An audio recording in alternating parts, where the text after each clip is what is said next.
లేకపోతున్నాడు. ఇవన్నీ మనం ఆలోచించాలి, మనం అండర్స్టాండ్ చేసుకోవాలా. తిరుపతి రెడ్డి గారు నమస్కారం అండి. నమస్కారం. ఏమంటారు, నిన్న ఇద్దరి స్పీచెస్ చూసిన తర్వాత రేవంత్ రెడ్డి నిన్న ఒక అలిగేషన్ చేశాడు హరీష్ రావు మీద, లేకపోతే మీకు బీజేపీకి అండర్స్టాండింగ్ అని ఒక అలిగేషన్ చేశాడు. హరీష్ రావు కేటీఆర్ ఇద్దరు దూరంగా ఉండడం సభకి, అంత కీలకమైన సభకి వేరే సిగ్నల్ బోదా? ఇంత కీలక జగిత్యాల సభకి వాళ్ళిద్దరు దూరంగా ఉండడం. దేంట్లో ప్రధానంగా ఒక 2-3 విషయాలు మనం డిస్కస్ చేసుకోవాలండి. నెంబర్ 1, కేటీఆర్ గారు, హరీష్ రావు గారు ఆ సభకు హాజరైనట్లయితే ఇదే కాంగ్రెస్ వాళ్ళు, బీజేపీ వాళ్ళు అనేవాళ్ళంటే ఇది మొత్తం కూడా ముగ్గురు, అంటే కేసీఆర్ గారు, హరీష్ రావు గారు, కేటీఆర్ ఒకే కుటుంబం మొత్తం కూడా ఆ యొక్క బహిరంగ సభను మొత్తం కూడా బుల్డోజ్ చేశారు. మిగతా నాయకులకు ఎవరి దగ్గర ఇది కుటుంబ పార్టీ అది ఇదని వీళ్ళు ప్రవచనాలు పలికే వాళ్ళు. నెంబర్ 1 అది. నెంబర్ 2, నిన్న పరస్పర విరుద్ధమైన 2 ప్రకటనలు కాంగ్రెస్ పార్టీ నుంచి వచ్చినాయి. కాంగ్రెస్ పార్టీ ఎంపీ చామల కిరణ్ కుమార్ రెడ్డి గారు అయితే ఇతర నాయకులు ఏమన్నారంటే, బీఆర్ఎస్ పార్టీని చీల్చి బీజేపీ పార్టీలో చేరడం కోసం హరీష్ రావు గారు ఢిల్లీకి పోయారనేటువంటి ఒక కామెంట్ చేశారు. దానికి విరుద్ధంగా రేవంత్ రెడ్డి గారు ఏం చేశారంటే, హరీష్ రావు గారు ఢిల్లీకి పోయి బీఆర్ఎస్ పార్టీని స్ట్రెంథన్ చేయడం కోసం, బీజేపీతో కలిసి పనిచేయడం కోసం వెళ్లారని చెప్పారు. చూసారా, కాంగ్రెస్ పార్టీలోనూ 2 విరుద్ధ ప్రకటనలు. ముఖ్యమంత్రి ఏమంటాడు, బీఆర్ఎస్ పార్టీని స్ట్రెంథన్ చేయడానికి పోయారు బీజేపీతో కలిసి హరీష్ రావు గారు అని ఆయన చెప్తే, మిగతా కాంగ్రెస్ పార్టీ వాళ్ళు ఏమన్నారు, బీఆర్ఎస్ పార్టీని పుట్టి ముంచి బీజేపీలో కలవడం కోసం హరీష్ రావు గారు పోయారని చెప్పారు. ఇక దీనికి పూర్తి విరుద్ధంగా ఇవాళ హరీష్ రావు గారు క్లిస్టల్ క్లియర్ చెప్పారండి, తన మేనమామ శిక్షణ లోపల హరీష్ రావు గారు గత 3 దశాబ్దాల నుంచి కూడా కరుడుగట్టిన తెలంగాణవాదిగా ఉన్నారని, ఆయన ఎప్పుడు కూడా మా కేసీఆర్ గారు గిరిగీసినటువంటి గీత నుంచి నేను దాటను, శ్రీరామచంద్రుడికి ఆంజనేయ స్వామి రాంబండుగా ఎలా ఉన్నాడో నేను కేసీఆర్ గారి గీసిన గీత జవదాటను అని 100 సార్లు ఇప్పటికి కూడా ప్రెస్ మీట్లలో చెప్పారు. ఇవాళ కూడా చెప్పిండ్రు.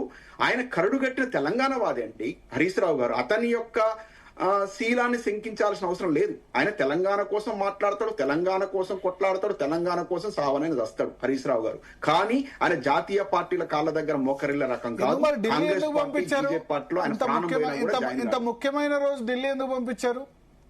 ఢిల్లీకి ఎందుకు ముఖ్యమైన ఆయన చెప్పారు, ఇంకో రోజు ప్రెస్ మీట్ లో క్లియర్ గా చెప్పారు. వారు ఏం చెప్పారు, ఓటుకు నోటు కేసు ఎల్లుండి సుప్రీంకోర్టులో రాబోతా ఉంది. ఆ కేసు చాలా కీలకమైంది. అక్కడ కావాలని ముఖ్యమంత్రి గారు, కాంగ్రెస్ ప్రభుత్వం ఏదైతే ఉందో వాళ్ళు ఇంప్లీడ్ అయ్యారు. ఇక్కడ హోంమంత్రిగా, ముఖ్యమంత్రిగా రేవంత్ రెడ్డి గారు ఉన్నారు. ఆయనే నిందితుడిగా కూడా ఉన్నాడు ఆ కేసు లోపల. కాబట్టి ఒక బలహీనమైనటువంటి లాయర్ను ప్రభుత్వం తరపున పెట్టేసి ఒక బలమైనటువంటి శక్తివంతమైనటువంటి లాయర్ను ఈయన తరపున పెట్టి కేసు వీగేటందుకు ప్రయత్నం చేస్తున్నాడు. దాన్ని మేము ఆ కుట్ర కోణాన్ని బద్దలు కొట్టడం కోసం మేము ఒక మంచి శక్తివంతమైనటువంటి లాయర్ను సుప్రీంకోర్టులో పెట్టి ఈ కేసు లోపల రేవంత్ రెడ్డి గారికి మేము ఖచ్చితంగా శిక్ష పడేలా ప్రయత్నం చేయడం కోసం పోయాము. అతి ముఖ్యమైన కేసు. అదే విధంగా కాళేశ్వరం కేసు పైన కూడా ఒకవేళ హైకోర్టులో ఏమన్నా ప్రతికూలమైనటువంటి వస్తే సుప్రీంకోర్టు లోపల వాదించడం కోసం మాకు లాయర్ కాదా, దాని చర్చలను రాకముందే ప్రతికూలం వస్తే అని ఎట్లా డిసైడ్ అయిపోయినారు? We don't know right. మనము తగినటువంటి తీసుకోవాలి కదా, మన మెజర్స్ తీసుకోవాలి కదా. అది అంటే రెండింటిని గురించి మాట్లాడడం కోసం, కాళేశ్వరం అయితేనేమి, అదే విధంగా ఓటుకు నోటు కేసు అయితే రెండింటి గురించి మాకు ఒక లాయర్ కావాలి. లాయర్తో సంప్రదింపుల కోసం మరొక న్యాయ నిపుణులు మా పార్టీకి చెందిన వినోద్ కుమార్ గారు, అదే విధంగా రాజ్యసభ సభ్యులు రవిచంద్ర గారిని తీసుకొని వెళ్ళడం జరిగింది. క్లియర్ గా చెప్పారని అలా ఓపెన్ బుక్ అండి బీఆర్ఎస్ పార్టీ. అలా దాచుకునేదే ఉన్నది. ఇంత ఓపెన్ గా మాట్లాడిన తర్వాత కూడా ఇంకా దీని మీద కోడిగుడ్డు మీద ఈకలు వీకినట్టు హరీష్ రావు గారు పార్టీ మారతారని ఎప్పుడైనా చెప్పారు? హరీష్ రావు గారు 100 సార్లు ఖండించారు. ఇలాంటి పిచ్చి మాటలు వద్దు, నేను మా మామ ఇంకో రోజు పెడితే అయిపోయేదంటారా ఢిల్లీ టూర్? ఇంకో రోజు లేకపోతే పొద్దున పోయి సాయంత్రం వరకు వచ్చినా అయిపోయింది, నిన్న పోయినా అయిపోయింది. ఇప్పుడు చెప్పాను కదా, ఎల్లుండి సభ 20వ తేదీ సభ ఉందని చాలా రోజుల క్రితమే డిక్లేర్ అయింది. 18వ తేదీ 19వ తేదీ పోవచ్చు, 17వ తేదీ పోవచ్చు, 20వ తేదీ ఢిల్లీ. కేసీఆర్ గారు ఏది ఆజ్ఞాపిస్తే అది చేయడానికి కొడుకు తన కుమారుడు కేటీఆర్ గారు సిద్ధంగా ఉంటారు. కేటీఆర్ ఎందుకు లేరు సభలో? ఎందుకు లేరు అంటే అవసరం లేదు. కేసీఆర్ గారి సభ, అది అవసరం లేదు. అది పార్టీ ఇష్టం అండి. పార్టీ ఇష్టం అండి. ఇప్పుడు మా కేటీఆర్ గారు మా వర్కింగ్ ప్రెసిడెంట్, వర్కింగ్ ప్రెసిడెంట్ అవసరం లేదంటే కేసీఆర్ ఇదివరకు ప్రతి సభలో ఉన్నారు కదా. పార్టీ అధినేత కేసీఆర్ గారు మాత్రమే మాట్లాడే సభ అది. మిగతా పెద్ద పెద్ద నాయకులు ఇప్పుడు చాలా మంది నాయకులు ఎవరు మాట్లాడే అవకాశం కూడా లేదు. అక్కడ ఓన్లీ కేసీఆర్ గారే మాట్లాడే సభ.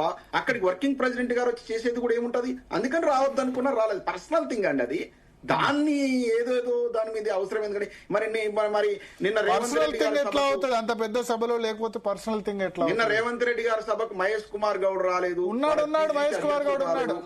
మహేష్ కుమార్ గౌడ్ తో కలిసి స్టేజ్ మీద అభివాదం కూడా చేశారు. నేను మహేష్ కుమార్ గౌడ్ కలిసి ఇంకోటి యాక్చువల్లీ ఒక నిమిషం యాక్చువల్లీ మహేష్ కుమార్ గౌడ్ ఉండకూడదు, తప్పు. ఎందుకంటే గవర్నమెంట్ సభ ప్రోటోకాల్లో పిసిసి ప్రెసిడెంట్ ఉండకూడదు. వాళ్ళు చేసిన తప్పు. ఎమ్మెల్సీ అయితే మాత్రం ఎమ్మెల్సీతో కలిపి ఎంతమంది లేరు. ఎమ్మెల్సీ 40 మంది ఎమ్మెల్సీలు ఉన్నారు. ఎమ్మెల్సీ నిజామాబాద్ జిల్లా ఎమ్మెల్సీ లేకపోతే ఎమ్మెల్సీ ఆయన ఎమ్మెల్యే కోట ఎమ్మెల్సీ అట్లా అభివాదం చేయకూడదు. యాక్చువల్లీ మంత్రులే చేయాలి. అది ప్రభుత్వ డబ్బుతో ప్రభుత్వ ఖర్చుతో పెట్టిన సభ. మహేష్ కుమార్ గౌడ్ ను ఆయన కలిసి అంత పొలిటికల్ ఉపన్యాసం జరిగింది. తప్పు యాక్చువల్లీ. భరత్ గారు లెట్ మీ ఫినిష్ అండి. నా వర్షన్ మా పార్టీ వర్షన్ ఫినిష్ చేయండి. వారిద్దరు వక్తలు మాట్లాడారు వివిధ పార్టీల నుంచి. నేను కూడా మాట్లాడాల్సుకున్నా. ఇంకొకటి రేవంత్ రెడ్డి గారు నిన్న ఒక మాట మాట్లాడారు జీవన్ రెడ్డి గారి గురించి. నాదెండ్ల భాస్కర్ రావు వైపు ఉన్నటువంటి వ్యక్తి ఈ ఎన్టీ రామారావుకు వెన్నుపోటు పొడిచినన్నారు. కానీ నాదెండ్ల భాస్కర్ రావును ముఖ్యమంత్రి చేసింది ఎవరండి? ఇందిరాగాంధీ. అప్పటి ప్రభుత్వం రామ్లాల్ అనేటువంటి గవర్నర్ అడ్డంగా పెట్టుకుని తెలుగుదేశం పార్టీని చీల్చి ఎన్టీ రామారావుని గద్దె దించి నాదెండ్ల భాస్కర్ చేసి ఇందిరాగాంధీని, అంటే ఇండైరెక్ట్ పరోక్షంగా కాంగ్రెస్ ముఖ్యమంత్రిగా ఉండి ఇంతకుముందు ఏ విధంగా వైఎస్ రాజశేఖర రెడ్డి గారిని తులనాడిండో, ఈ సోనియా గాంధీని తులనాడిండో, ఈ రేవంత్ రెడ్డి గారి వాళ్ళు ఇందిరాగాంధీని కూడా తులనాడినట్టే కదా.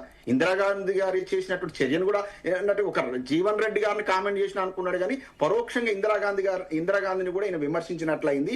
అదే విధంగా ఆనాడు అదే పాయింట్ కరెక్ట్ మీరు చెప్పింది. ఇవాళ ఆయన ఇందిరాగాంధీని సోనియా గాంధీని అందరిని తులనాడిన వ్యక్తి రేవంత్ రెడ్డి గారు. ఈయనేదో సచ్చీరుడు అయినట్టు ఆర్ఎస్ఎస్ లో ఉండి దానికి వెన్నుపోటు పొడిచారు, టీఆర్ఎస్ పార్టీలో ఉండి ఆ పార్టీకి వెన్నుపోటు పొడిచి పార్టీ మారిండు, టీడీపీలోకి వచ్చి ఆ పార్టీని మొత్తం నాయకులందరినీ తొక్కి అక్కడ ఆ పార్టీని పుట్టి ముంచిండు, కాంగ్రెస్ లోకి వచ్చి కాంగ్రెస్ లో ఉన్నటువంటి ముఖ్య నాయకులైనటువంటి ఉత్తమ్ కుమార్ రెడ్డి గారు ఆ రోజు పిసిసి అధ్యక్షుడు చేసిన పెద్ద తప్పండి. ఇవాళ ఆయన ఇవాళ అనామకుడిగా చేతులు కట్టుకొని నిలబడాల్సిన పరిస్థితి వచ్చింది. బట్టి విక్రమార్క గారు పెద్ద తప్పండి రేవంత్ రెడ్డి గారు. ఎందుకంటే ఆయన వివిధ పార్టీల లోపల పెద్ద పెద్ద నాయకులు ఎట్లా తొక్కొచ్చారు చూసి ఆయనకు అవకాశం ఇచ్చి ఆయన పార్టీలోకి తీసుకుంటే ఒక అనామకుడు కూడా చేరినటువంటి రేవంత్ రెడ్డి అలా అందరినీ సీనియర్లందరినీ తొక్కి, నేను చెప్తాను రేవంత్ రెడ్డి గారి కంటే చరణ్ కౌశిక్ బ్రదర్ కు ఇలా ముఖ్యమంత్రి హోదా ఇచ్చినా కూడా కాంగ్రెస్ పార్టీ కార్యకర్తలు సంతోషపడేవారు. నేను చెప్తున్నా. ఎందుకంటే ముఖ్యం ఏ విధమైన అర్హత అండి రేవంత్ రెడ్డి గారికి? సోనియా గాంధీని, వైఎస్ రాజశేఖర రెడ్డి గారిని ఎన్ని మాటలు అన్నాడండి? కాంగ్రెస్ పార్టీకి జీవం పోసిన వ్యక్తి వైఎస్ రాజశేఖర రెడ్డి గారిని. ఈ రకమైన వ్యక్తిని అందరం ఎక్కించినట్టు కాంగ్రెస్ పార్టీ ఇవాళ ఈ రేవంత్ రెడ్డి వేసేటువంటి చిల్లరకు, సిద్ధరామయ్య వేసే చిల్లరకు ఈ రెండు గవర్నమెంట్లు ఎందుకు సస్టైన్ అవుతున్నాయి అంటే రాహుల్ గాంధీకి చిల్లర జేబు ఖర్చుకి ఇచ్చేటువంటి నాయకులు వీళ్ళు, ఈ ఇద్దరు ముఖ్యమంత్రులు. ఆ బుద్ధి లేదు ఆ ముద్దబాపు రాహుల్ గాంధీకి.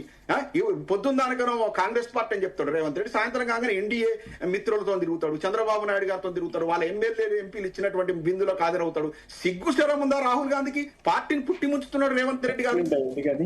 భాష మంచిగా మాట్లాడారు ఏముంటుందండి? మేము ఎట్లా మాట్లాడుతున్నారు? అర్థం లేని భాష మా పార్టీకి నిమిషం అండి. మీ భాష ఏమైనా అర్థం ఉందా? మీరు మాట్లాడే భాషలో మీరు రాహుల్ గాంధీ గురించి మాట్లాడే స్థాయి మీది. పార్లమెంట్ మీద గుండు సున్నా మీ పార్టీకి. మీరు మాకు రాహుల్ గాంధీ మాట్లాడతారు.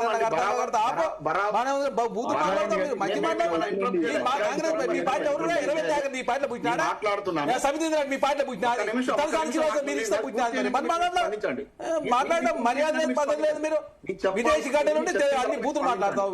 మన నిన్న కేసీఆర్ మాట్లాడి రాహుల్ గాంధీ గురించి మీరు మాట్లాడుతున్నారు తీసుకొచ్చి. గెలిపించి మీ పార్టీ గెలిచి రేవంత్ రెడ్డి గారు అర్థం కాదు. మా పార్టీ మీరేందా నాకు అర్థం కాకర్త?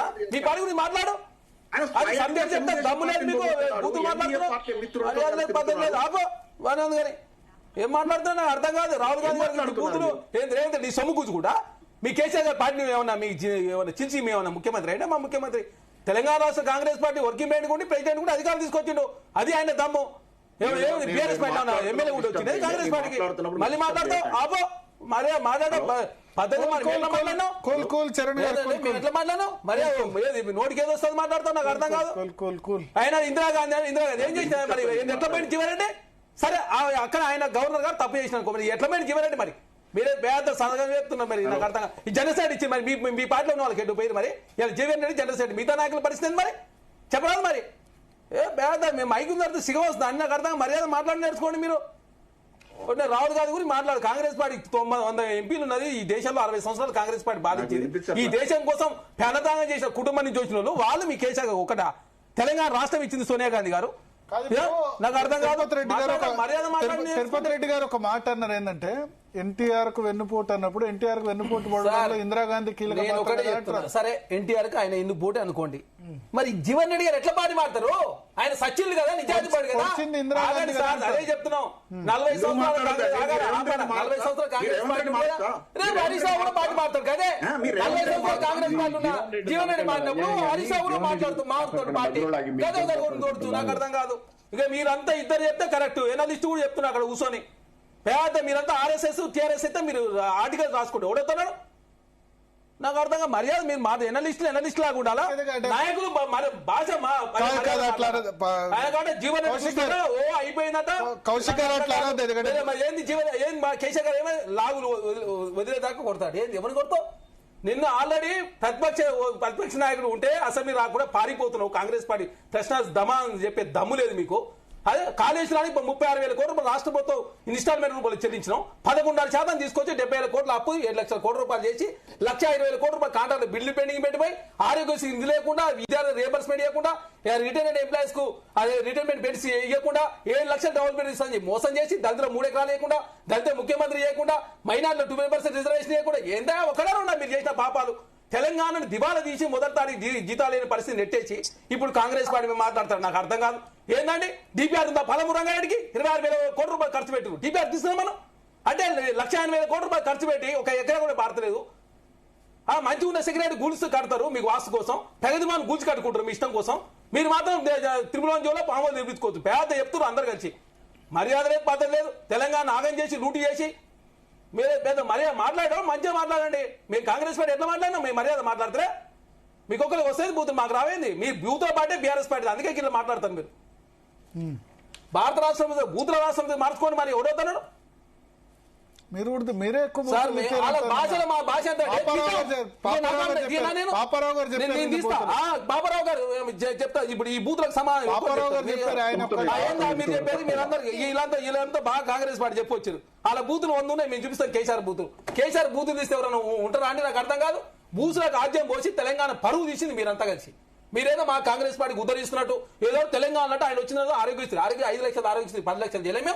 సర్పంచ్లు నిధులు చెల్లించిన ప్రొసీడర్ లేకుండా సర్పంచ్లకు మీరు పనులు చేయించుకొని వాళ్ళు మోసం చేసిపోయింది. మీరు 14 లక్షలు పోరు అంత కూడా పోయింది. 58 మంది పార్టీలో జాయిన్ చేసుకొని పెద్ద పెద్ద ఉపన్యాసాలు శ్రొక్కోరు మైకి దొరుకుతుంది సార్. బీఆర్ఎస్ పార్టీ సిగవచ్చిన మాట్లాడతారు అంటే మీరు తెలంగాణ ఉద్ధరిస్తే తెలంగాణ రాష్ట్రం లక్షల కోట్ల సంపద సృష్టించి కాంగ్రెస్ పార్టీ వచ్చి మేము అప్లపాలు చేసినాం. మీ అప్పుల కొట్టికెళ్ళి చెల్లిస్తానికి రాష్ట్ర ప్రభుత్వం చాలా ఇబ్బంది పడుతుంది. రాష్ట్ర ప్రభుత్వం అరే మీరు బీఆర్ఎస్ పార్టీ 9 సంవత్సరాలు బీజేపీకి మద్దతు చేయొచ్చు, రైతు నల్ల చట్టాలకు మద్దతు చేయొచ్చు, డిమాండేషన్ చేయొచ్చు, రాష్ట్రపతికి ఉపరాష్ట్రపతికి రాజ్యసభ వైస్ చైర్మన్కి చేయొచ్చు. బీఆర్ఎస్ పార్టీ చేస్తే కరెక్ట్. నాకు అర్థం కాదు. అంటే మీరు చేస్తే అంటే కేంద్రంలో ఉన్నట్టు మంత్రులు కలిస్తే కాంగ్రెస్ పార్టీ చేసిన తప్ప రక్షణ శాఖ భూముల కోసం ఎలివేటెడ్ కారిడార్ కోసం మేదిపట్నం ప్లేయర్ కోసం కేంద్రంలో మంత్రులు కలిసాం. కేంద్రము రాష్ట్రం అన్నదంలో కలిసి లేకపోతే మరి మాట్లాడడం భాష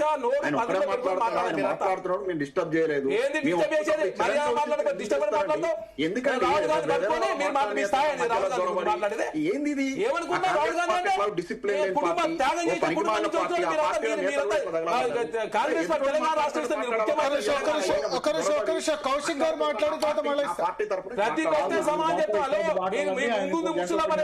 అయిపోయింది. మీరు అనుకుంటారు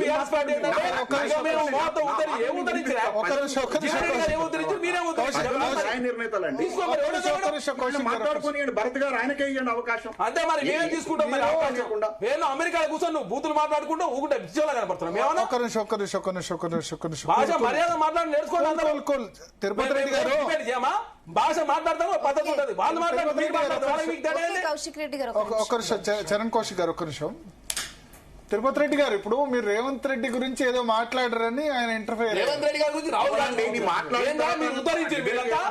కేసీఆర్ నిండా ముందు 100 మంది లిస్టు చెప్తారు. డి శ్రీనివాస్ గారు ఏం చేసింది? మీరు పొన్నా లక్ష్మణ్ గారు పదవి ఇచ్చినా? మరి పొన్నా లక్ష్మణ్ గారు పదవి కూడా జీవన్ రెడ్డి గారికి ఎందుకు ఇచ్చింది? మరి చెప్పు సమాధానం. జీవన్ రెడ్డి గారికి ఎందుకు ఇచ్చారు? పొన్నా లక్ష్మణ్ గారికి ఎందుకు ఇచ్చారు? ఆయన బీసీ కాబట్టి పదవి ఈయన ఓసీ కాబట్టి పదవి ఇస్తారా మీరు? చెప్పొచ్చు బీఆర్ఎస్ పార్టీ నాయకులు. ఈ ప్రస్తుతం మేము అందుకే మేము స్లోగా మాట్లాడుతుంటే మంచిగా మాట్లాడు బీఆర్ఎస్ పార్టీకి అర్థం కావట్లేదు. మీ భాషను వల్ల ఓకే చరణ్ కౌశిక్ గారు, ఓకే ఎస్ సార్. పాపారావు గారు